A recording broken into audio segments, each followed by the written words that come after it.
형 없으면 나 혼자 못 가요. 제발 죽지 마요. 울지 마. 너는 꼭 살아남아야 해. 약속해. 이 사연은 전쟁 때 목숨을 구해준 친구를 평생 찾았던 재벌 회장의 감동 사연입니다. 1950년 6월 서울. 10살 소년 이강준은 골목길을 미친 듯이 달렸습니다. 숨이 목구멍까지 차올랐지만 멈출 수 없었습니다. 귀를 찢는 폭격 소리가 하늘을 뒤덮었고 건물들이 무너지며 내뿜는 먼지가 온 세상을 잿빛으로 물들였습니다. 엄마, 아버지. 강준의 목소리는 폭음에 묻혀 허공으로 흩어졌습니다. 불과 1시간 전만 해도 어머니의 손을 꼭 잡고 있었습니다. 피난 행렬 속에서 사람들에게 떠밀리고 밀려 그 따뜻했던 손이 순식간에 놓여버렸습니다. 뒤돌아보았을 때는 이미 인파에 휩쓸려 어머니의 모습조차 보이지 않았습니다. 엄마, 엄마. 강준은 울음을 터뜨리며 골목 구석에 웅크렸습니다. 온몸이 떨렸습니다. 배는 고팠고 목은 말랐으며 무엇보다 두려웠습니다. 하늘에서는 계속해서 검은 연기가 피어올랐고 어디선가 비명소리가 들려왔습니다. 10살 소년이 혼자 감당하기엔 너무나 끔찍한 세상이었습니다. 얼마나 시간이 흘렀을까요? 강준은 허기와 공포에 정신이 흐려져 갔습니다. 그때 누군가 강준의 어깨를 흔들었습니다. 강준아, 이강준 맞지? 눈을 들어보니 같은 동네에 살던 최한상이었습니다. 학교에서 한 학년 위였던 한상은 강준과 자주 어울려 놀던 형 같은 친구였습니다. 하지만 지금 한상의 얼굴에도 두려움이 가득했습니다. 옷은 찢어져 있었고 뺨에는 검댕이가 묻어 있었습니다. 한상이 형. 강준은 그제야 울음을 터뜨렸습니다. 한상은 강준을 꼭 끌어안았습니다. 괜찮아, 괜찮아.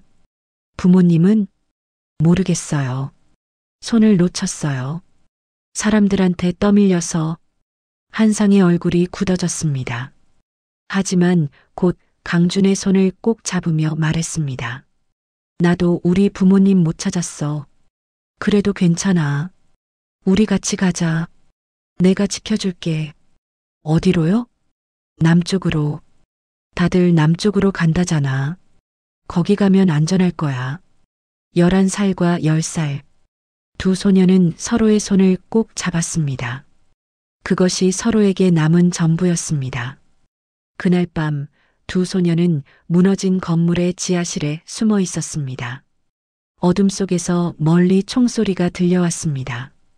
강준은 너무 무서워서 몸을 떨었고 한상은 자신의 옷을 벗어 강준을 감싸주었습니다. 형, 추워요? 난 괜찮아. 너 먼저 입어. 배고파요. 한상은 주머니를 뒤적이다가 작은 주먹밥 하나를 꺼냈습니다. 피난길에 누군가 나눠주었던 것을 아껴둔 것이었습니다. 한상은 주먹밥을 반으로 나누어 강준에게 건넸습니다. 먹어. 조금이라도 먹어야 힘이 나. 형은요? 난 아까 먹었어. 괜찮아. 그것은 거짓말이었습니다. 한상도 하루 종일 아무것도 먹지 못했습니다. 하지만 동생 같은 강준이 더 어리고 약해 보였기에 한상은 자신의 배고픔을 참았습니다. 강준은 떨리는 손으로 주먹밥을 받아 먹었습니다. 쌀알 몇 개가 전부였지만 그것이 그날 밤 강준이 살아갈 힘이 되었습니다. 사흘째 되던 날 두 소녀는 한강 다리 근처에 도착했습니다. 다리는 이미 폭파되어 건널 수 없었고 사람들은 배를 타거나 물을 건너려 아우성이었습니다. 그 혼란 속에서 갑자기 전투기의 굉음이 들려왔습니다. 엎드려. 한상이 강준을 바닥에 내동댕이 쳤습니다. 귀청을 찢는 총격음과 함께 사람들의 비명이 터져 나왔습니다. 흙먼지가 하늘을 뒤덮었고 강준은 아무것도 보이지 않았습니다. 다만 자신의 몸 위를 덮고 있는 한상의 따뜻한 체온만 느낄 수 있었습니다. 폭격이 멈추고 조용해졌을 때 강주는 한상을 불렀습니다. 형, 형. 한상은 천천히 몸을 일으켰습니다. 어깨에서 피가 흘렀습니다. 날아온 파편에 맞은 것이었습니다. 형, 피가. 괜찮아. 조금 긁힌 것뿐이야. 하지만 괜찮지 않았습니다. 한상의 얼굴은 창백했고 식은 땀이 흘렀습니다. 그럼에도 한상은 강준의 손을 놓지 않았습니다. 가자. 여기 있으면 안 돼. 형 아파요. 쉬어요. 아니야. 여기서 쉬면 우리 둘 다 못 살아. 가야 해. 한상은 이를 악물고 일어섰습니다. 강주는 한상의 팔을 붙잡으며 함께 걸었습니다. 한 걸음 한 걸음이 고통스러웠지만 한상은 멈추지 않았습니다. 며칠을 더 걸었을까요? 두 소녀는 어느 농가의 헛간에 쓰러졌습니다. 한상의 상처는 더 악화되어 열이 올랐고 강주는 울면서 한상을 흔들었습니다. 형, 일어나요. 제발. 형. 한상은 흐릿한 눈으로 강준을 보며 미소 지었습니다. 강준아, 난 괜찮아. 너만 살아남아야 해. 싫어요. 형도 같이 가야 해요. 그때 헛간 문이 열리며 한 노인이 들어왔습니다. 피난을 가지 못하고 남은 농부였습니다. 노인은 두 소년을 보더니 한숨을 쉬며 안으로 데려갔습니다. 전쟁이 왜 이런 어린 것들을. 노인은 한상의 상처를 닦아주고 약초를 발라주었습니다. 강주는 밤새 한상 곁을 지켰습니다. 한상의 손을 잡고 제발 살아달라고 기도했습니다. 형 없으면 나 혼자 못 가요. 제발 죽지 마요. 강준의 눈물이 한상의 손등에 떨어졌습니다. 한상은 힘없이 강준의 머리를 쓰다듬었습니다. 울지 마. 너는 꼭 살아남아야 해. 약속해. 같이 살아남을 거예요. 같이요. 기적처럼 한상은 살아났습니다. 노인의 보살핌과 강준의 간절한 기도가 통했는지 사흘 만에 한상은 눈을 떴습니다. 아직 몸은 약했지만 열은 내렸고 상처도 조금씩 아물었습니다. 미안해, 강준아. 걱정 많이 했지? 강준은 대답 대신 한상을 끌어안았습니다. 며칠간 참았던 눈물이 와르르 쏟아졌습니다. 형, 이 바보야. 남자가 그렇게 울면 어떡해. 무서웠어요. 형까지 없어지면 전 어떡하나. 한상도 눈시울이 붉어졌습니다. 두 소녀는 서로를 꼭 껴안았습니다. 전쟁이라는 거대한 어둠 속에서 서로가 서로에게 유일한 빛이었습니다. 일주일 후 한상의 몸 상태가 조금 나아지자 노인은 두 소년에게 말했습니다. 더 남쪽으로 내려가거라. 여기도 이제 안전하지 않아. 부산까지 가면 피난민 수용소가 있다더구나. 노인은 마지막 남은 식량을 보따리에 싸서 건네주었습니다. 고맙습니다, 할아버지. 살아남아야 한다. 꼭. 두 소녀는 다시 길을 나섰습니다. 한상은 여전히 완전히 낫지 않았지만 강준의 어깨를 빌려 천천히 걸었습니다. 때로는 강준이 한상을 업고 가기도 했습니다. 10살 소년에게는 너무 무거운 짐이었지만 강준은 이를 악물고 걸었습니다. 형을 살려야 해. 형이 나를 살렸으니까. 길 위에는 끔찍한 광경들이 펼쳐져 있었습니다. 무너진 집들, 불타버린 마을들, 그리고 길가에 쓰러진 사람들. 강준은 눈을 질끈 감고 걸었습니다. 한상은 강준의 눈을 가려주며 말했습니다. 보지 마. 너는 이런 거 보면 안 돼. 형도 보잖아요. 난 형이니까. 너를 지켜야 하니까. 11살 소년이 10살 소년을 지키기 위해 자신의 상처를 감추고 자신의 두려움을 숨기고 자신의 배고픔을 참았습니다. 그것이 전쟁 속에서 피어난 우정이었습니다. 어느 날 밤 두 소녀는 폐허가 된 학교 교실에서 잠을 청했습니다. 칠판에는 아직도 누군가 쓴 글씨가 희미하게 남아 있었습니다. 우리는 반드시 이긴다.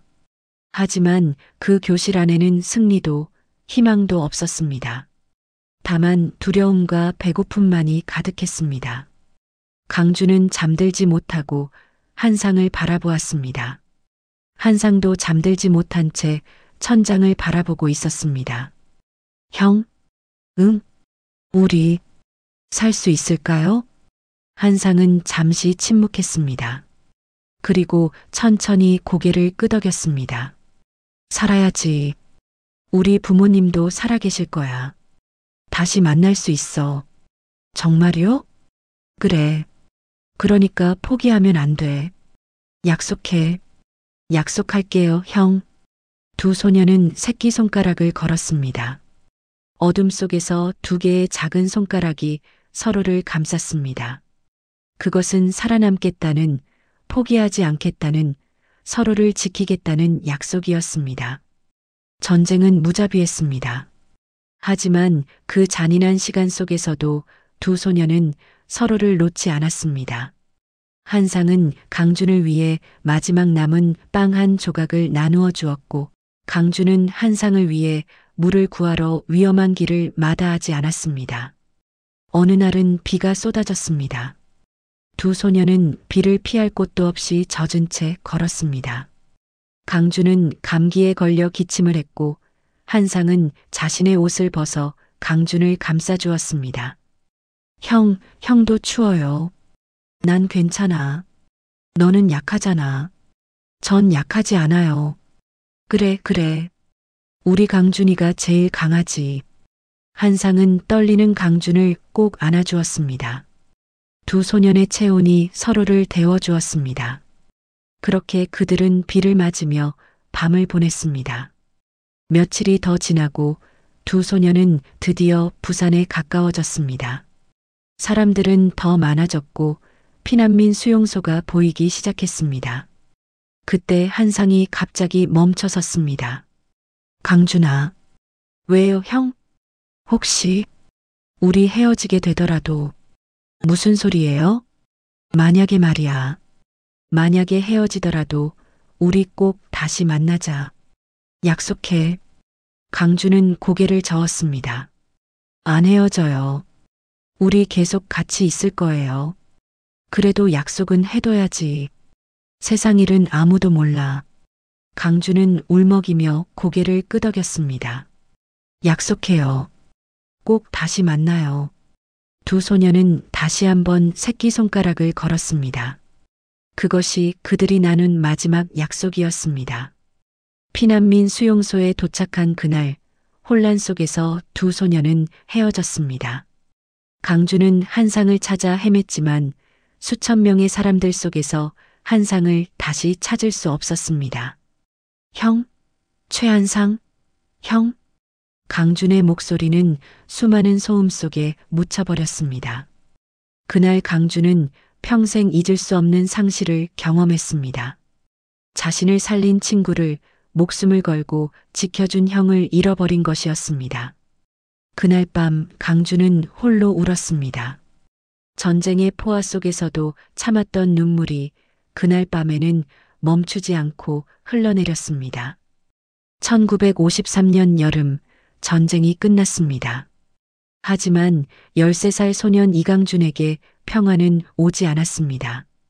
부산 피난민 수용소에서 기적처럼 부모님을 다시 만났지만 강준의 마음 한편에는 채워지지 않는 빈자리가 있었습니다.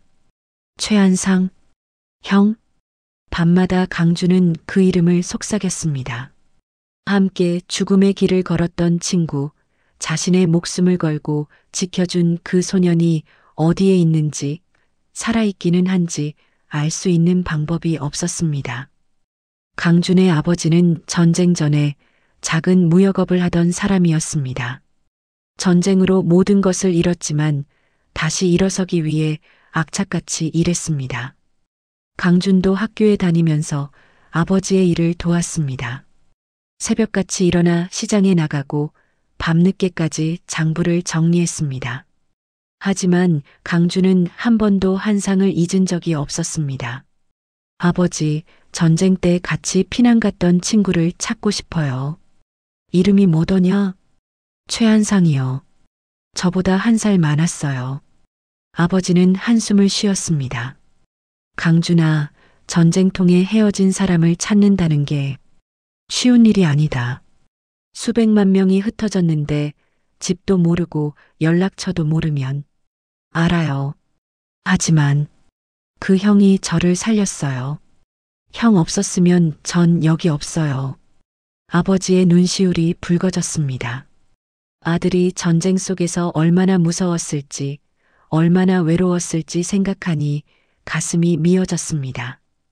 그래, 기회가 되면 꼭 찾아보자. 하지만 기회는 오지 않았습니다. 아니, 기회를 만들 여유가 없었습니다. 먹고 사는 것만으로도 벅찬 시절이었습니다. 세월은 무심히 흘렀습니다. 1960년대 20살이 된 강준은 서울대학교 상가대학에 입학했습니다. 가난한 형편이었지만 밤낮 없이 공부하고 일해서 장학금을 받았습니다. 대학 시절에도 강준은 틈틈이 한상을 찾으려 했습니다. 신문에 심부름센터 광고를 내기도 하고 전쟁 실향민 모임에 나가보기도 했습니다. 하지만 최한상이라는 이름을 가진 사람은 너무 많았습니다. 그리고 그중 누구도 강준이 찾는 그 소년이 아니었습니다. 혹시 전쟁 때 부산으로 피난 가셨나요? 네, 갔었습니다만. 저를 아시나요? 이강준입니다. 죄송합니다. 기억이 나지 않네요. 실망의 연속이었습니다. 하지만 강준은 포기하지 않았습니다. 한상과의 약속을 기억했기 때문입니다. 꼭 다시 만나자던 그 약속을. 대학을 졸업한 강준은 아버지의 무역회사에 들어갔습니다. 작은 회사였지만 강준의 예리한 통찰력과 과감한 결단력으로 회사는 빠르게 성장했습니다. 일본과의 무역에서 큰 성공을 거두었고 1970년대 들어서는 중동 건설붐을 타고 회사 규모를 급격히 키웠습니다. 주변 사람들은 강준을 냉혈한이라고 불렀습니다. 사업에서는 일절 감정을 드러내지 않았고 철저히 계산하고 분석했습니다. 실수를 용납하지 않았고 목표를 향해 돌진했습니다. 이 회장님은 심장에 얼음이 들어있는 것 같아요. 직원들은 뒤에서 이렇게 수군거렸습니다. 하지만 그들은 몰랐습니다. 강준의 사무실 책상 서랍 깊숙한 곳에 낡은 사진 한 장이 보관되어 있다는 것을. 그것은 피난민 수용소에서 찍은 사진이었습니다. 흐릿하고 구겨진 사진 속에 13살 강준이 서 있었습니다. 그리고 그 옆에 얼굴이 잘 보이지 않지만 강준의 어깨에 손을 얹은 또 다른 소년이 있었습니다. 강준은 밤마다 그 사진을 꺼내보았습니다. 형, 잘 지내고 있나요? 살아있기는 한 건가요? 대답은 없었습니다. 다만 사진 속 흐릿한 얼굴만이 강준을 바라보고 있을 뿐이었습니다. 1980년대 강준은 40이 넘었고 회사는 대한민국을 대표하는 대기업이 되었습니다. 강준중공업, 건설, 조선, 중공업을 아우르는 거대 그룹이었습니다. 언론은 강준을 철강왕, 건설황제라고 불렀습니다. 하지만 성공은 강준에게 행복을 주지 못했습니다. 넓은 회장실에 홀로 앉아 있을 때면 강준은 문득 어린 시절을 떠올렸습니다. 폭격 속에서 자신을 감싸주던 작은 몸, 마지막 빵 한 조각을 나눠주던 따뜻한 손, 내가 지켜줄게라던 거목소리. 형, 보고 싶습니다. 강준은 여전히 한상을 찾고 있었습니다. 이제는 돈도 권력도 있었습니다. 사설 탐정을 고용했고 전국의 호적을 뒤졌습니다. 최한상이라는 이름을 가진 모든 사람들을 조사했습니다. 회장님, 1950년생 전후로 최한상이라는 이름을 가진 사람이 전국에 237명입니다. 다 만나보겠습니다. 회장님, 그건 너무... 다 만나본다니까요. 강주는 휴일마다 전국을 돌아다녔습니다. 서울, 부산, 대구, 광주, 인천, 최한상을 만나러 다녔습니다. 하지만 번번이 실망뿐이었습니다. 전쟁 때 저를 구해주셨나요? 아니요, 저는 그때 어렸고, 혹시 부산 피난민 수용소에 저는 피난을 안 갔었습니다. 여러분도 그런 경험 있으시지 않나요?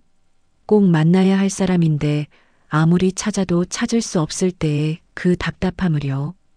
1990년대 강주는 50을 훌쩍 넘었습니다. 머리에는 흰머리가 섞이기 시작했고 거울을 볼 때마다 주름이 깊어지는 것을 느꼈습니다. 회장실에서 내려다보는 서울의 야경은 화려했습니다. 높은 빌딩들, 밝게 빛나는 거리들, 강준이 이룬 업적의 일부였습니다. 강준 중공업이 지은 빌딩들이 곳곳에 솟아 있었고 강준이 만든 다리들이 한강을 가로질렀습니다. 하지만 그 화려함이 무슨 소용이었을까요? 형 하나 찾지 못하는데. 강준은 빈잔에 위스키를 따랐습니다. 혼자 마시는 술은 쓰디쓸 뿐이었습니다. 비서가 조심스럽게 물었습니다. 회장님, 혹시 그분이 돌아가신 건 아닐까요? 강준은 고개를 저었습니다. 아닙니다. 살아계실 겁니다. 그런 용감한 사람이 쉽게 죽을 리 없어요. 하지만 강준도 알고 있었습니다. 40년이라는 세월이 흘렀다는 것을, 그 긴 시간 동안 무슨 일이 일어났을지 모른다는 것을. 그럼에도 강준은 믿고 싶었습니다. 한상이 어딘가에서 살아있다고, 언젠가 다시 만날 수 있다고. 2000년대가 왔습니다. 강준은 60을 넘겼고 회장직에서 물러나 명예회장이 되었습니다. 아들에게 경영을 물려주고 강준은 비교적 여유로운 시간을 보냈습니다. 하지만 여전히 한상을 찾고 있었습니다. 이제는 인터넷이 발달해서 검색도 쉬워졌습니다. 강준은 서툰 손놀림으로 컴퓨터 키보드를 두드렸습니다. 최한상, 1940년생, 전쟁. 수많은 결과가 나왔지만 그가 찾는 한상은 없었습니다. 어느 날 강준은 전쟁기념관을 찾았습니다. 한국전쟁 특별전이 열리고 있었습니다. 강준은 천천히 전시실을 걸으며 사진들을 보았습니다. 피난민들의 모습, 무너진 건물들, 전쟁의 상처들. 그리고 한 사진 앞에서 강준은 멈춰섰습니다. 부산 피난민 수용소를 찍은 사진이었습니다. 수많은 사람들이 빼곡히 들어차 있었습니다. 강준은 사진을 자세히 들여다보았습니다. 혹시 그 속에 한상이 있지 않을까? 회장님? 뒤에서 누군가 불렀습니다. 강준의 비서였습니다. 집사님이 전화드렸습니다. 댁에서 기다리신다고. 알겠네. 강준은 한숨을 쉬며 전시실을 나왔습니다. 50년을 찾았지만 한상은 여전히 찾을 수 없었습니다. 집으로 돌아오는 차 안에서 강준은 창밖을 바라보았습니다. 서울의 거리는 변했습니다. 폐허였던 도시가 이제는 세계적인 대도시가 되었습니다. 우리가 함께 이 거리를 걸었다면, 강준은 상상했습니다. 한상과 함께 성공을 나누고 함께 웃고 함께 늙어가는 모습을. 하지만 그것은 이루어지지 않는 꿈이었습니다. 2010년 강준은 70이 되었습니다. 생일 파티가 성대하게 열렸습니다. 재벌 총수들이 왔고 정치인들이 왔고 유명 인사들이 왔습니다. 모두가 강준을 축하했습니다. 회장님, 대한민국 경제 발전의 산증인이십니다. 회장님이 이루신 업적은 역사에 길이 남을 것입니다. 강준은 미소 지으며 감사를 표했습니다. 하지만 그의 눈은 텅 비어 있었습니다. 파티가 끝나고 강주는 홀로 서재에 앉았습니다. 책상 서랍을 열고 그 낡은 사진을 꺼냈습니다. 50년도 더 된 사진이었습니다. 이제는 더 바래서 얼굴도 잘 보이지 않았습니다. 형, 어디 계세요? 살아는 계신 건가요? 강준의 눈에서 눈물이 흘렀습니다.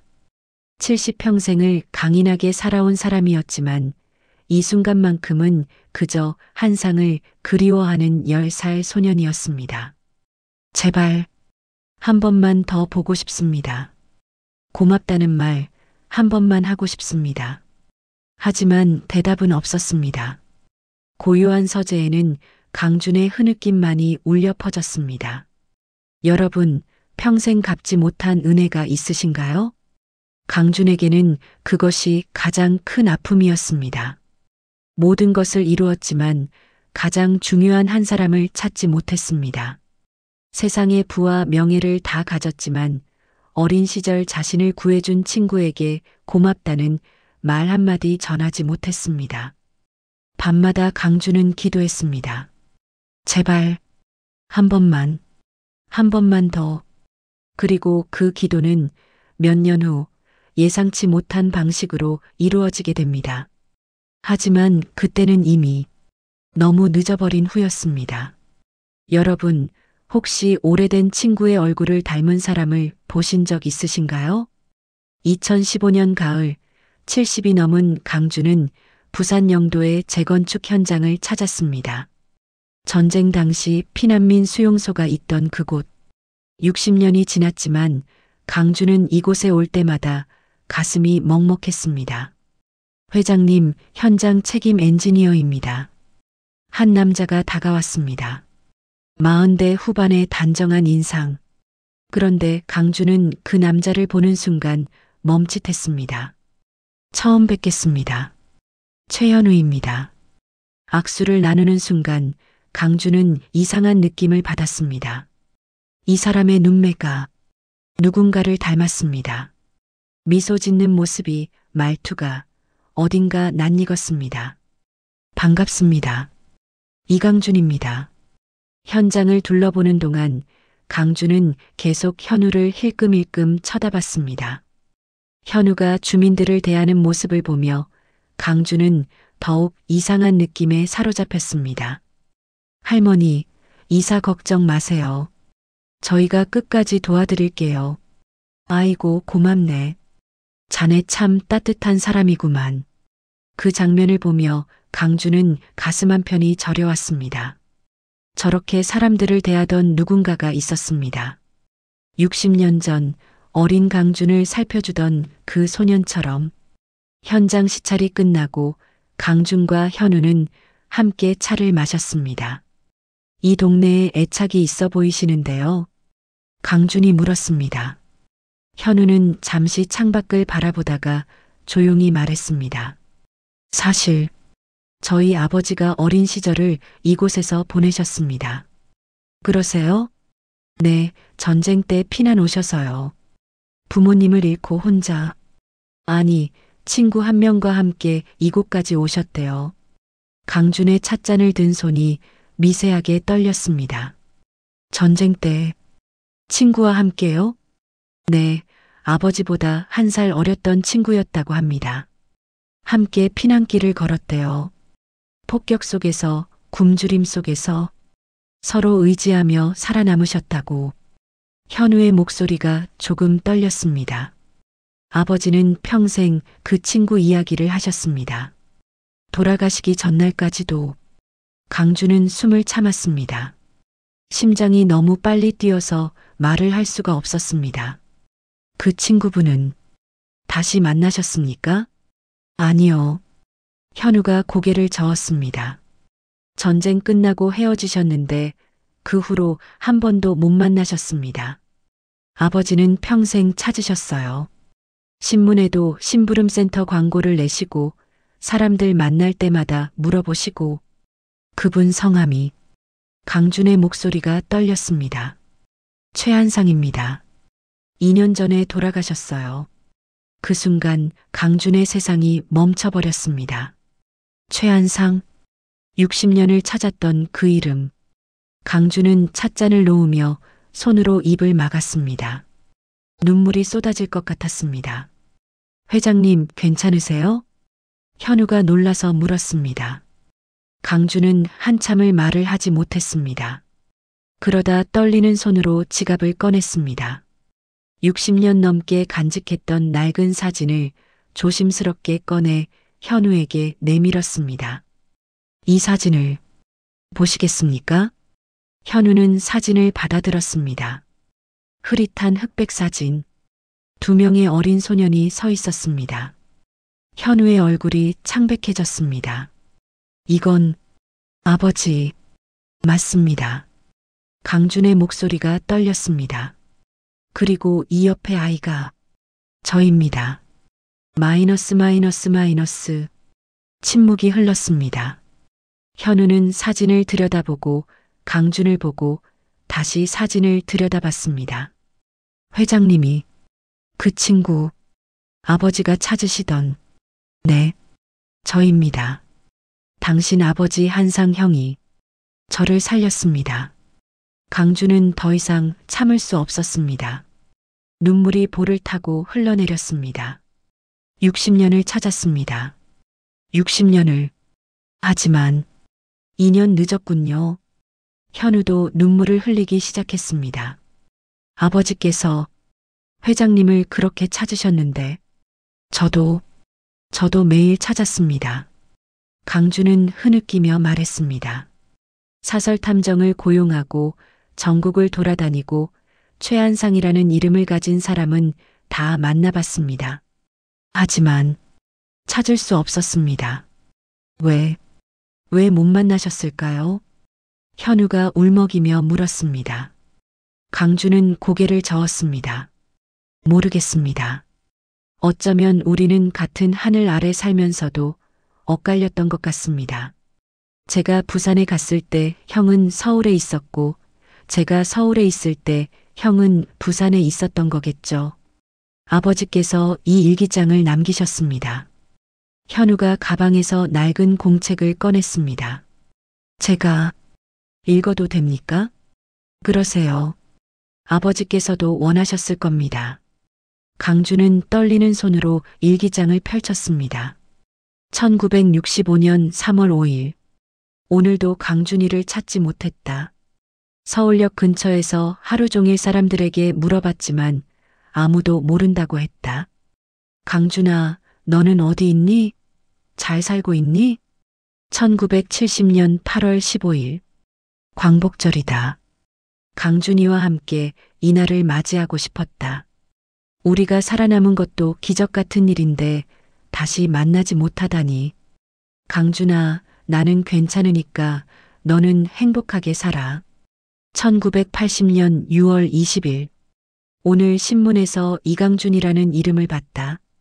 무역업으로 성공했다는 기사였다. 혹시 우리 강준이일까? 하지만 그럴 리 없겠지. 우리 강준이는 겁이 많았으니까.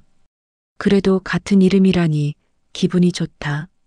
강준은 그 대목에서 울음을 터뜨렸습니다. 형, 그게 저였습니다. 그게 접니다. 1990년 12월 31일. 올해도 강준이를 찾지 못했다. 40년이 지났다. 강준이는 이제 50살이 되었겠구나. 결혼도 했을까? 아이들도 있을까? 행복하게 살고 있기를 바란다.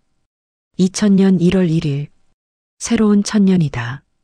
강준이를 만나지 못한 채 천년이 바뀌었다. 나는 이제 60살이 되었다. 몸도 아프고 기운도 없다. 하지만 강준이만 생각하면 힘이 난다. 너는 잘 살고 있지? 그거면 됐어. 현우가 조용히 말했습니다. 아버지는 매일 회장님을 생각하셨습니다. 아침에 일어나면 강준이는 잘 일어났을까?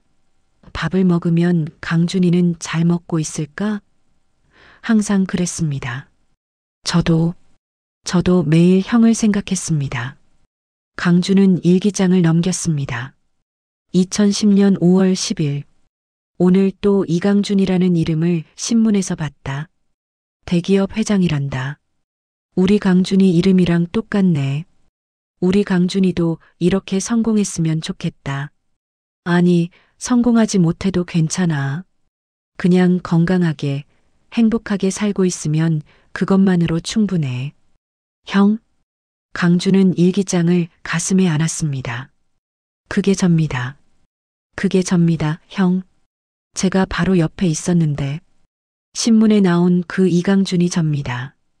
현우도 눈물을 주체하지 못했습니다. 아버지께서 알았다면 얼마나 좋아하셨을까요? 강준은 마지막 페이지를 펼쳤습니다. 2013년 8월 한상이 세상을 떠나기 일주일 전의 기록이었습니다. 강준아, 나는 이제 곧 떠날 것 같다. 너를 다시 만나지 못해서 미안하다. 하지만 후회는 없어. 내가 잘 살고 있다는 것만 알면 돼. 우리 다음 생에는 꼭 다시 만나자. 그때는 절대 헤어지지 말자. 약속해.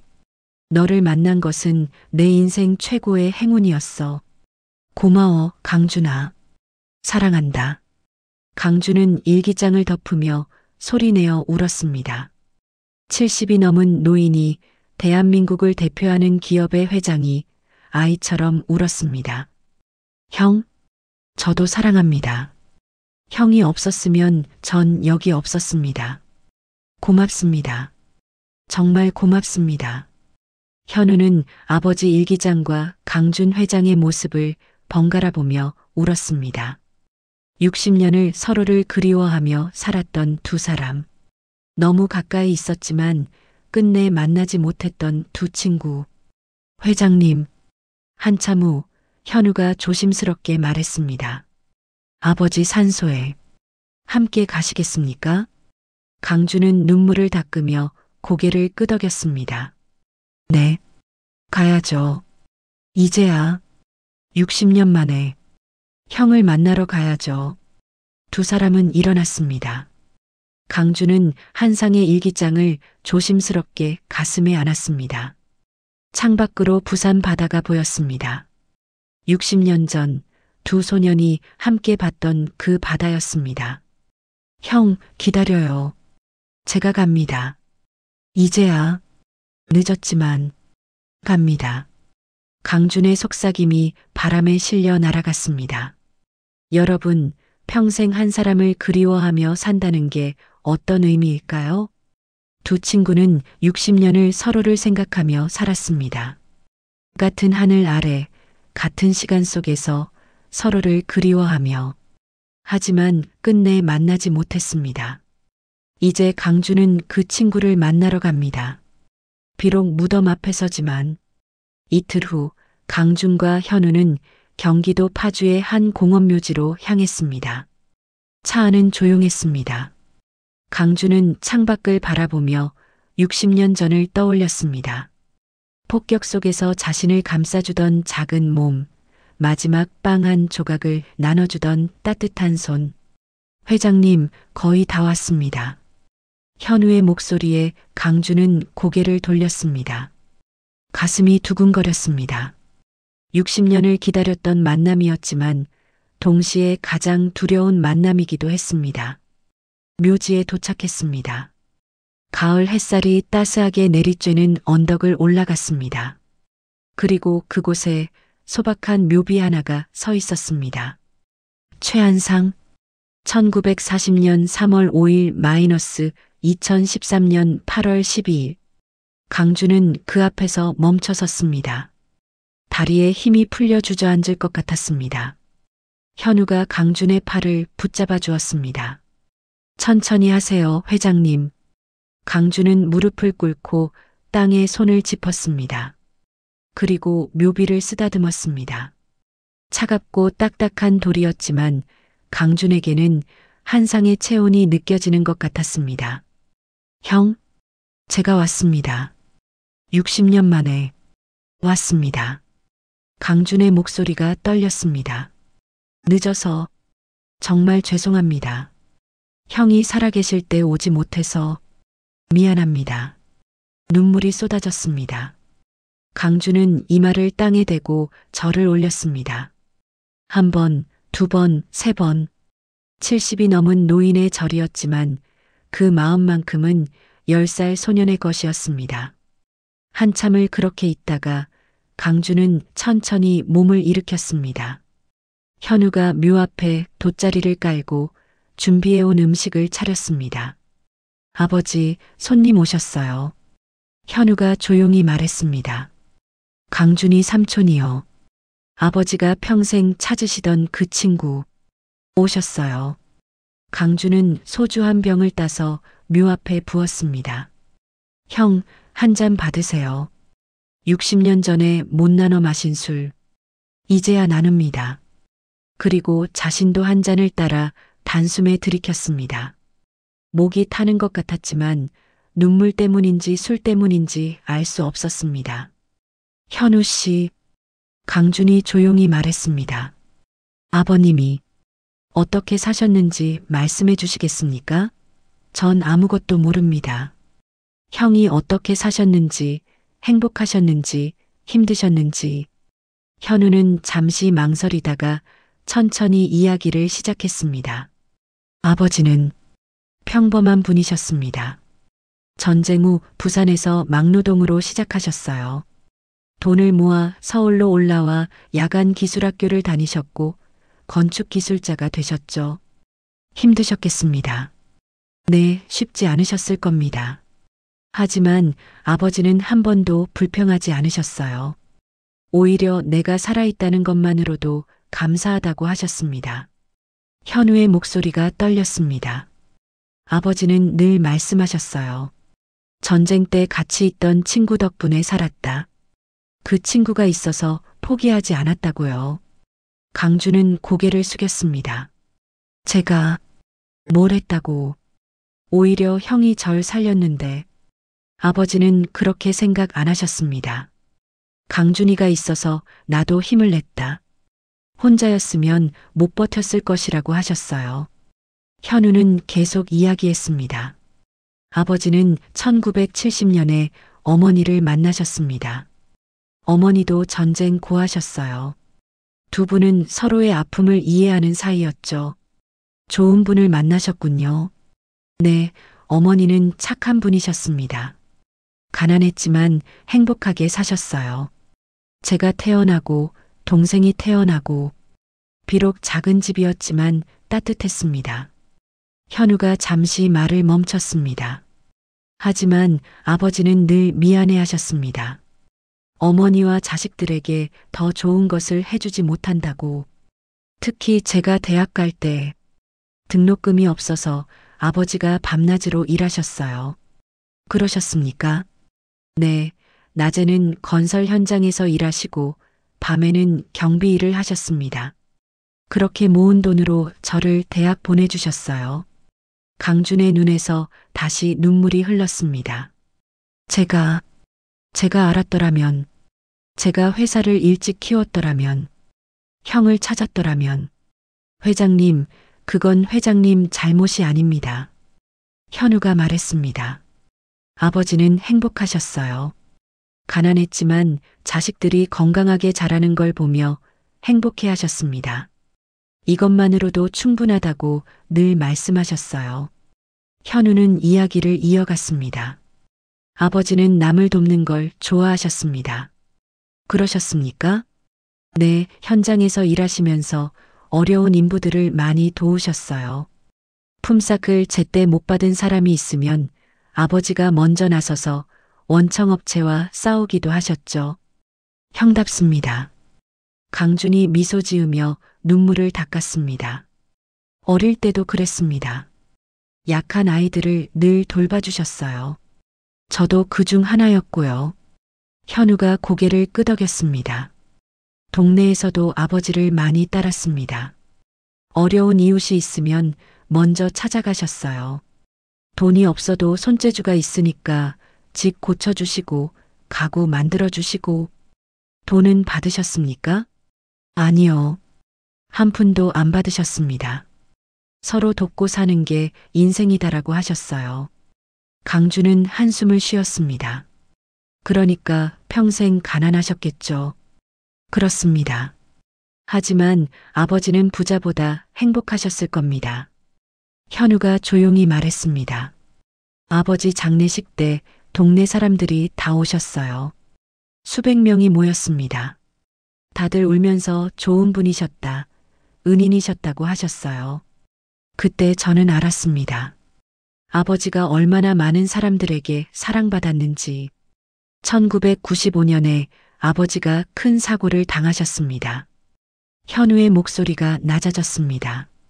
현장에서 떨어지셔서 척추를 다치셨어요. 1년 넘게 병원에 계셨습니다.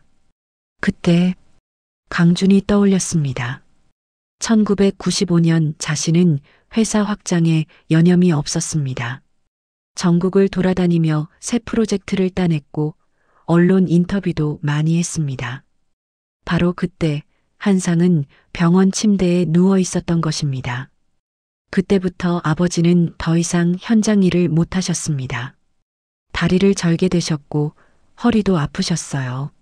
얼마나 힘드셨을까. 하지만 아버지는 불평하지 않으셨습니다. 오히려 이 정도면 다행이다. 죽을 수도 있었는데 라고 하셨어요. 현우가 눈물을 닦았습니다. 그 후로 아버지는 집에서 간단한 설계 일만 하셨습니다. 수입이 많이 줄었죠. 제가 직장을 구해서 집에 돈을 보냈지만 아버지는 늘 미안해 하셨습니다. 아니, 그럴 필요 없으셨는데. 아버지는 자식에게 짐이 되는 걸 가장 싫어하셨습니다. 나는 내 힘으로 살고 싶다고 하셨어요. 그래서 몸이 아픈데도 계속 일하셨습니다. 현우는 잠시 하늘을 올려다봤습니다. 2010년에 어머니가 먼저 가셨습니다. 암이었어요. 그러셨습니까? 아버지가 많이 힘들어 하셨습니다. 평생 동반자를 잃었으니까요. 어머니 장례식 때 아버지가 우시면서 말씀하셨어요. 여보, 먼저 가지 말았어야지. 내가 먼저 가려고 했는데. 라고. 강주는 가슴이 미어졌습니다. 그 후로 아버지는 더 외로워하셨습니다. 자식들이 찾아가도 괜찮다. 너희는 너희 일해라고 하시면서 혼자 지내셨어요. 혼자? 네, 작은 원룸에서 혼자 사셨습니다. 저희가 더 큰 집으로 모시려고 했지만 이것만으로도 충분하다고 거절하셨어요. 현우가 눈물을 흘렸습니다. 그 좁은 방에서 아버지는 무엇을 생각하셨을까요? 혼자 밥 드시고, 혼자 텔레비전 보시고, 얼마나 외로우셨을까요? 제가 있었어야 했는데. 강준이 흐느꼈습니다. 제가 찾아갔어야 했는데. 형 곁에 있었어야 했는데. 2013년 초에 아버지가 폐암 진단을 받으셨습니다. 현우의 목소리가 더욱 떨렸습니다. 말기였습니다. 의사가 6개월이라고 했어요. 그때 고통스러우셨겠습니다. 네, 많이 아파하셨습니다. 하지만 끝까지 참으셨어요. 자식들 앞에서 약한 모습 보이기 싫어하셨거든요. 현우는 잠시 말을 멈추고 눈물을 닦았습니다.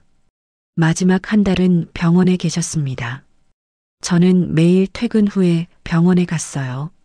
아버지는 점점 말라가셨고 숨 쉬는 것도 힘들어 하셨습니다. 말씀은 많이 하셨습니까? 아니요, 많이 못 하셨어요. 너무 힘드셨으니까요.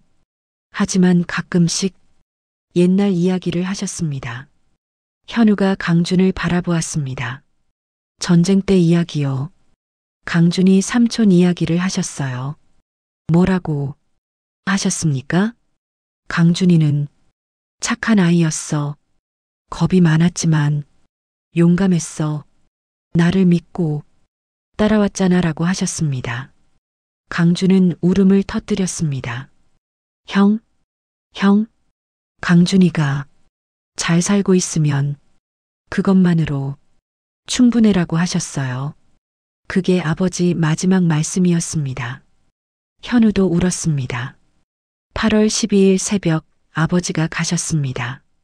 제 손을 잡고 계시다가 조용히 눈을 감으셨어요. 한참 동안 두 사람은 울었습니다. 강주는 묘비를 꼭 껴안고 울었습니다. 형, 미안합니다. 곁에 없어서 미안합니다. 외롭게 해서 미안합니다. 평생 고생만 하시게 해서 미안합니다. 여러분, 사랑하는 사람의 마지막을 함께하지 못했을 때 그 후회가 얼마나 큰지 아시나요? 강주는 60년을 찾았지만 2년 늦었습니다. 단 2년. 한상이 살아계실 때 찾았다면 마지막이라도 함께 했을 텐데 고맙다는 말 한마디, 사랑한다는 말 한마디라도 전할 수 있었을 텐데. 형, 제가 잘못했습니다. 제가 더 열심히 찾았어야 했습니다. 포기하지 말았어야 했습니다. 강주는 품에서 그 낡은 사진을 꺼냈습니다. 60년 넘게 간직했던 사진. 그리고 그것을 묘비 앞에 조심스럽게 놓았습니다. 형, 이거 기억하세요? 우리 부산에서 찍은 사진이에요. 전 이걸 평생 간직했습니다. 형을 한 번도 잊은 적 없습니다. 바람이 불었습니다. 낙엽이 떨어져 사진 위에 살며시 내려앉았습니다. 마치 한상이 사진을 쓰다듬는 것 같았습니다. 형, 저 때문에 평생 고생하셨죠? 저를 살리느라. 형도 다치고 힘들었을 텐데. 그런데도 저를 찾으셨죠? 고맙습니다, 형. 정말 고맙습니다. 현우가 아버지 묘 앞에 무릎을 꿇었습니다. 아버지, 이제 편히 쉬세요. 강준이 삼촌 찾으셨어요. 평생 찾으시던 그 친구 오셨어요.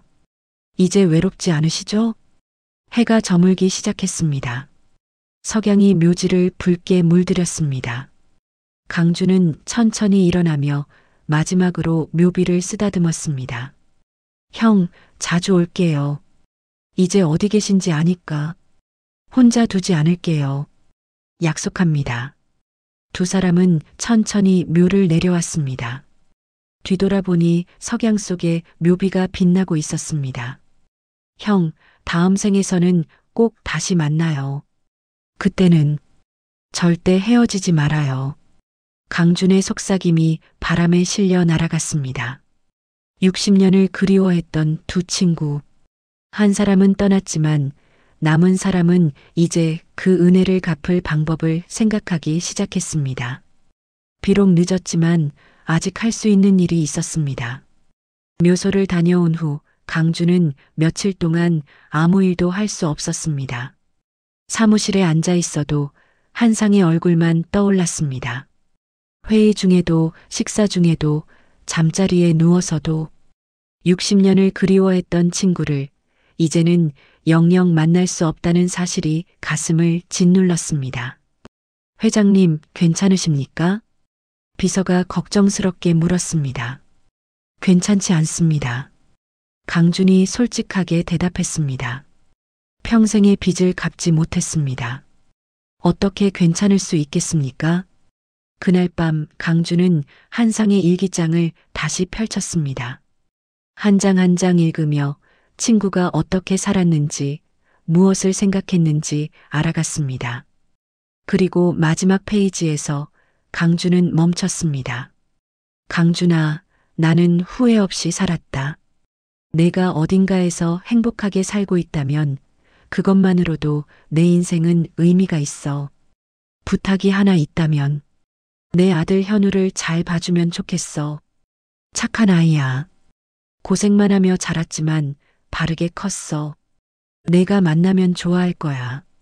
강준은 일기장을 덮으며 결심했습니다. 형, 약속합니다. 현우를, 형의 가족을 제가 지키겠습니다. 다음 날 강준은 현우를 회사로 불렀습니다. 회장님, 저를 부르셨다고. 현우는 긴장한 얼굴로 들어왔습니다. 대기업 회장실에 오는 것은 처음이었습니다. 앉으세요. 강준은 부드럽게 말했습니다. 커피 드실까요? 차 드실까요? 아, 괜찮습니다. 편하게 계세요. 저는 그저 형의 아들을 만나고 싶었을 뿐입니다. 강주는 현우를 바라보았습니다. 볼수록 한상을 닮았습니다. 눈매, 미소, 말투까지. 현우 씨, 지난번에 다 듣지 못한 이야기가 있습니다. 당신과 당신 가족에 대해 더 알고 싶습니다. 저희는 평범합니다. 현우가 쑥스럽게 웃었습니다. 아내와 아이 둘이 있습니다. 큰아이는 고등학생, 작은아이는 중학생이고요. 학비는 괜찮습니까? 강준이 조심스럽게 물었습니다. 솔직히 말씀드리면 쉽지 않습니다. 큰아이가 내년에 대학 가는데 등록금 걱정이 많이 됩니다. 당신 아버지도 그러셨죠? 당신 대학 등록금 때문에 밤낮으로 일하셨다고. 네. 그때 아버지가 얼마나 힘드셨을지 이제야 알겠습니다. 강주는 잠시 침묵했습니다. 그리고 천천히 말했습니다. 현우 씨, 제가 당신과 당신 가족을 돕고 싶습니다. 아니, 회장님, 그러실 필요 없습니다. 현우가 손을 내저었습니다. 아버지께서 회장님을 도운 건 그냥 친구로서 당연한 일이었습니다. 대가를 바라신 게 아닙니다. 압니다. 강준이 고개를 끄덕였습니다. 형은 그런 분이 아니었죠. 하지만 저는 다릅니다. 저는 평생 진 빚이 있습니다. 형께 갚지 못했다면 형의 자식에게라도 갚고 싶습니다. 회장님, 부탁입니다. 제 마음을 받아주세요. 그래야 제가 조금이나마 마음이 편할 것 같습니다.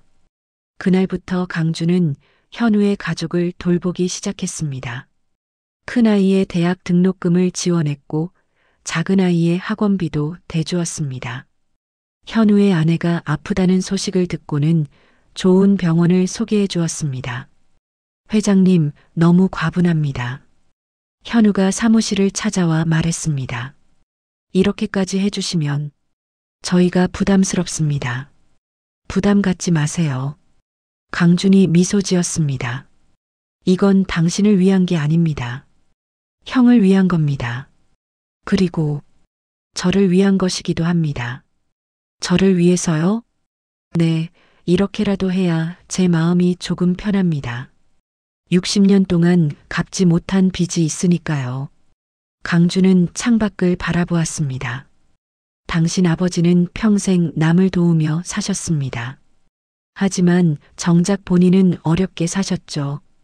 이제 제가 형이 못다 누린 것들을 당신을 통해 돌려드리고 싶습니다. 현우의 눈에 눈물이 맺혔습니다. 감사합니다, 회장님. 아버지께서 아시면 얼마나 기뻐하실까요? 몇 달 후 강주는 현우의 가족을 저녁 식사에 초대했습니다. 아이들을 꼭 만나보고 싶습니다. 형의 손주들을요. 식당에서 만난 두 아이는 예의 바르고 착했습니다. 큰아이는 의대에 진학하고 싶다고 했고 작은아이는 건축가가 되고 싶다고 했습니다. 건축가요? 강준이 반가워했습니다. 할아버지랑 똑같네요. 네, 할아버지처럼 사람들에게 필요한 건물을 짓고 싶어요. 작은아이가 밝게 웃었습니다. 강주는 그 모습을 보며 가슴이 따뜻해졌습니다. 한상의 정신이 손주에게까지 이어지고 있었습니다. 할아버지는 어떤 분이셨니? 강준이 물었습니다. 큰아이가 대답했습니다. 할아버지는 세상에서 가장 착한 분이셨어요.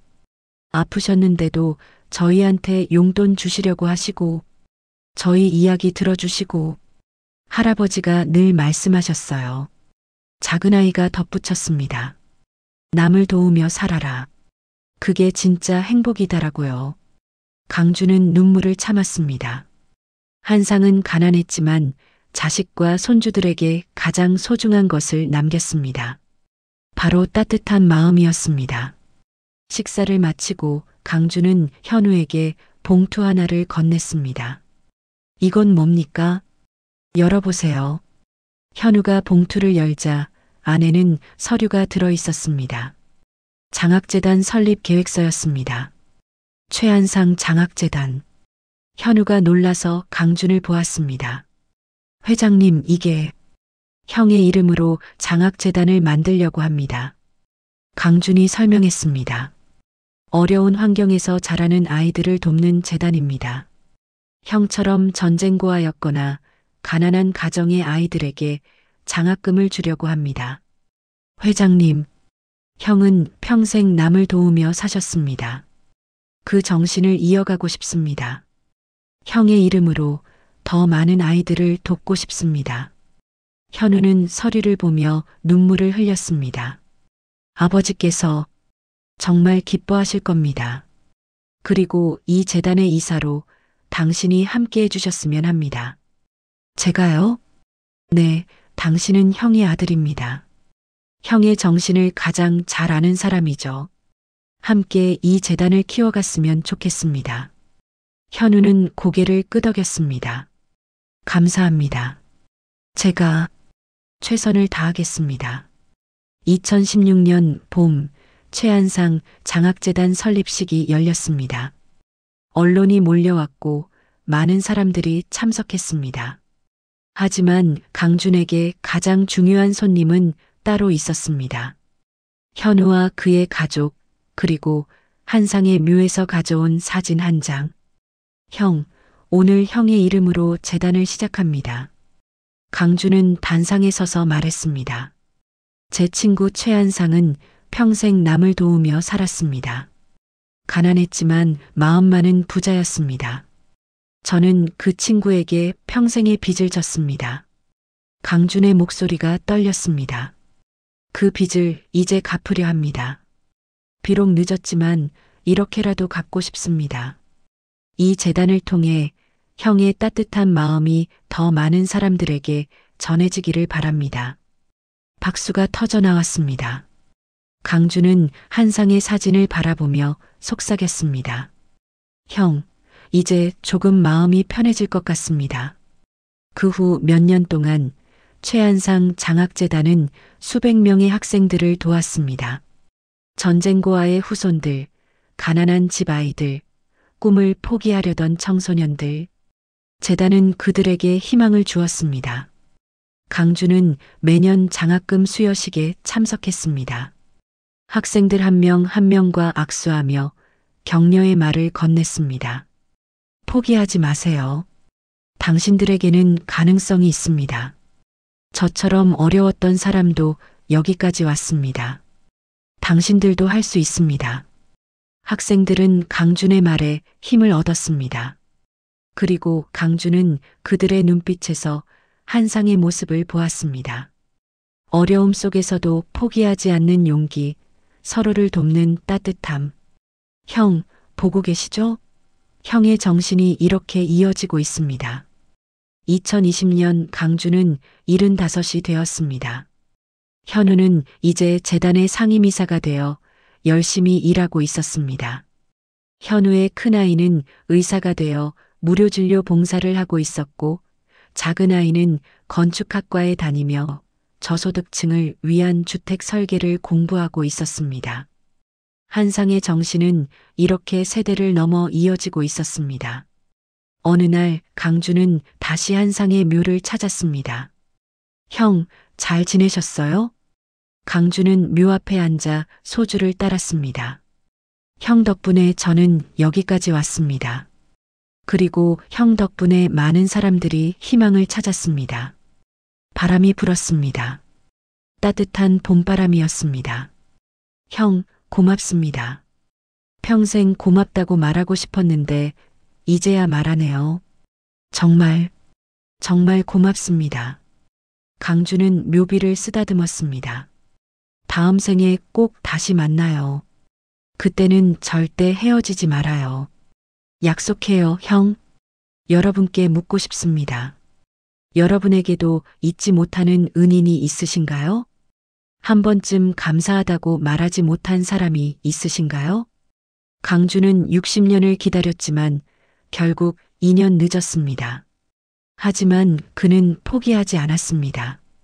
늦었지만 할 수 있는 방법을 찾았습니다. 여러분도 그럴 수 있습니다.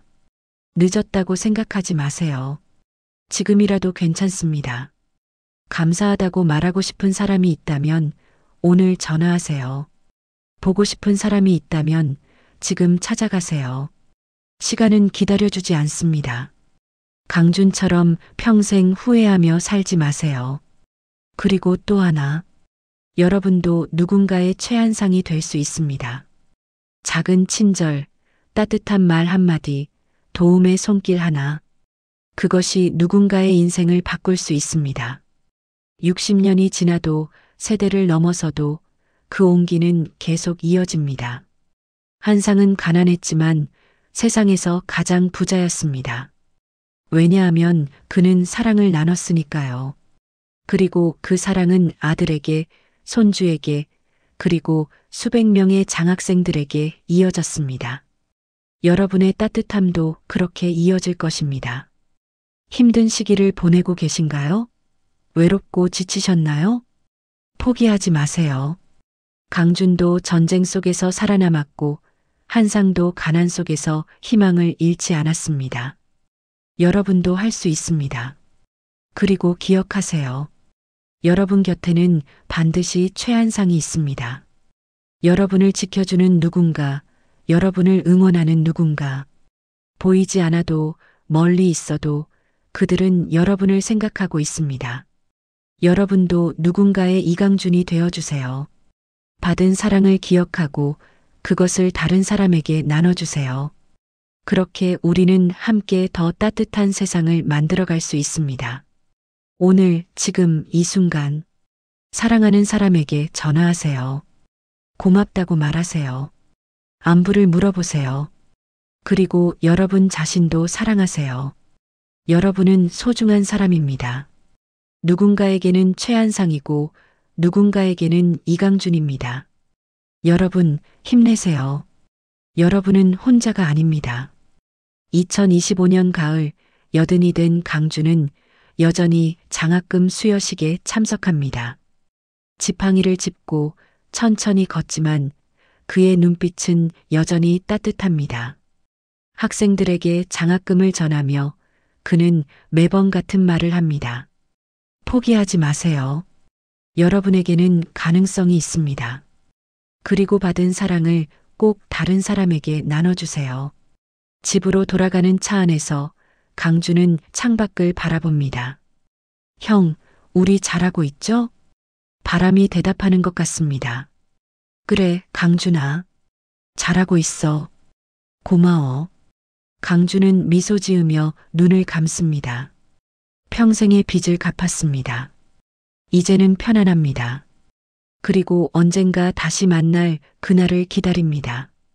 다음 생에서는 절대 헤어지지 않을 겁니다. 약속했으니까요.